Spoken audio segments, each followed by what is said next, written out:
আসসালামু আলাইকুম guys, welcome back to my channel. চলে আসলাম আরেকটি নতুন রেসিপি নিয়ে। তো আজকে হচ্ছে আমরা গরু মাংস ভুনা এবং পাতলা খিচুড়ির রেসিপি দেখাবো।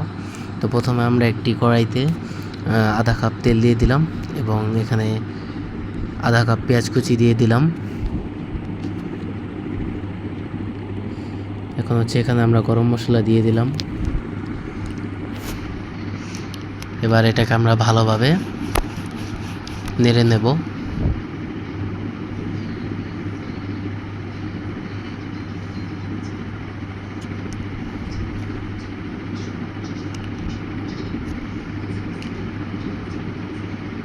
এবার এখানে হচ্ছে আমরা আদা বাটা, মরিচ গুঁড়া, হলুদ গুঁড়া, এবার হচ্ছে ধনিয়া গুঁড়া, এটা দিয়ে মশলাটাকে ভালোভাবে কষিয়ে নেব।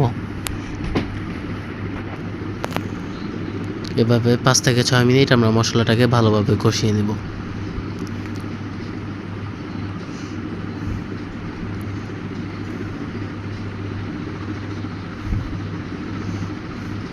তো এখানে আমরা গরু মাংস টুকরো করে রেখে দিয়েছি, সেগুলো এবার দিয়ে দিলাম এবং মাংসটাকে মশলার সাথে ভালোভাবে কষিয়ে নেব। আমরা এভাবে কয়েক মিনিট আমরা কষিয়ে নেব মাংসটাকে। তো এখানে আমরা স্বাদ মতো লবণ দিয়ে দিলাম।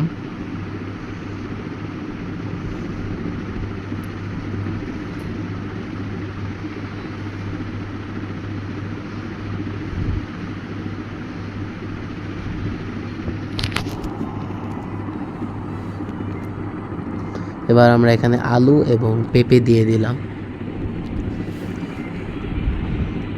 এভাবে 10 থেকে 12 মিনিটের মতো আমরা এটাকে কষিয়ে নেব। দেখতেই পাচ্ছেন মাংসটা প্রায় হওয়ার পথে।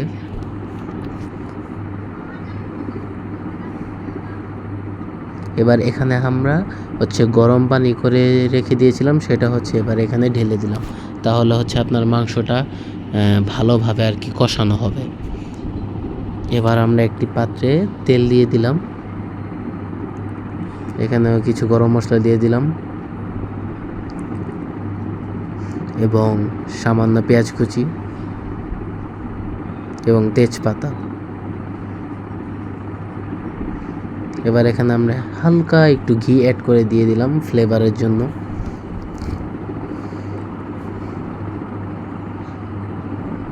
এবার হচ্ছে স্বাদ মতো লবণ দিয়ে দিলাম 2 চা চামচ।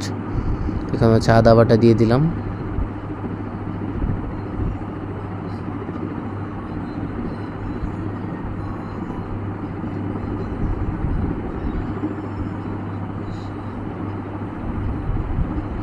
এবার এটা হচ্ছে পেঁয়াজ বাটা এবং এটা হচ্ছে জিরা বাটা। এটা দিয়ে আমরা মশলাটাকে ভালোভাবে কষিয়ে নেব।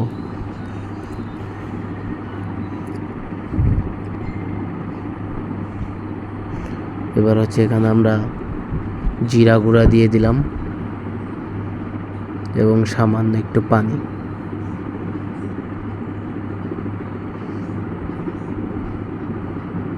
এবার আমরা 1 চা চামচ হলুদ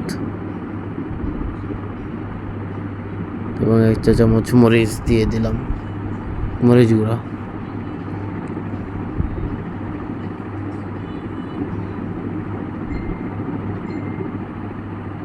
এবার আমরা 1 চা চামচ মরিচ গুঁড়া দিয়ে দিলাম। এভাবে আমরা 5 থেকে 8 মিনিটের মতো মশলাটাকে কষিয়ে নেব। তো দেখতে পাচ্ছেন আমাদের মাংসটা প্রায় হয়ে গিয়েছে। এবার এখানে আমরা 4 টুকরা রসুন দিয়ে দিলাম, 4টা রসুন দিয়ে দিলাম আর কি, ছোট ছোট। এটা আপনার তরকারিতে অন্যরকম একটা স্বাদ এনে দেবে, আপনারা এটা ট্রাই করে দেখতে পারেন। তো এখন আমরা এখানে 750 গ্রাম পোলার চাল এবং 250 গ্রাম ডাল দিয়ে দিলাম। এখানে আমাদের 3 পদের ডাল আছে, মসুর ডাল, মুগ ডাল এবং আরেকটা হচ্ছে অ্যাঙ্কর ডাল। আমি ঠিক জানি না, বাট বললাম আর কি, প্রথম 2টা ডাল ঠিক আছে। তো হচ্ছে এটাকে আমরা এখন ভালোভাবে নেড়ে নেব। তো এখানে এখন আমরা আধা কাপের বেশি হচ্ছে আপনার গরম পানি দিয়ে দিলাম। এখানে হচ্ছে আমরা পাশের চুলায় গরম পানি করতে দিয়েছিলাম, সেটা হচ্ছে এখানে ঢেলে দিয়েছি। তাহলে খিচুড়িটা তাড়াতাড়ি কুক হবে ভালো।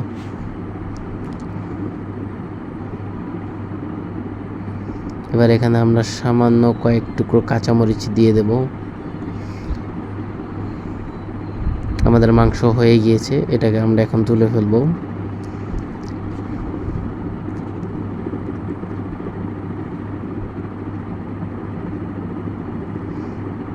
দেখতেই পাচ্ছেন আমাদের খিচুড়িটা প্রায় হওয়ার পথেই।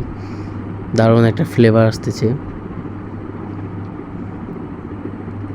এটাকে আমরা একটু পরপর ঢাকনা তুলে ভালোভাবে নেড়ে নেব। দেখতেই পাচ্ছেন পানিটা প্রায় শুকিয়ে গিয়েছে, আর এদিকে মাংস রেডি হচ্ছে।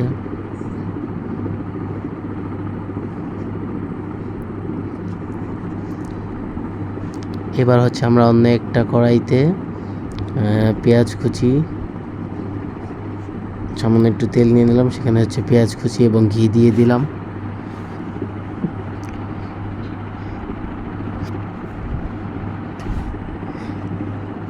এবার এটাকে আমরা ভালোভাবে নেড়ে নেব। দেখতে পাচ্ছেন পেঁয়াজটা প্রায় বাদামি হয়ে গেছে এবং এটা হচ্ছে আমরা খিচুড়ির উপর দিয়ে দেব। তো দেখতেই পাচ্ছেন আমাদের খিচুড়ি প্রায় হয়ে গিয়েছে। তো ধন্যবাদ আপনাদের সবাইকে আমার এই ভিডিওটি দেখার জন্য, বেশি বেশি ভালোবাসা দেওয়ার জন্য। আল্লাহ হাফেজ।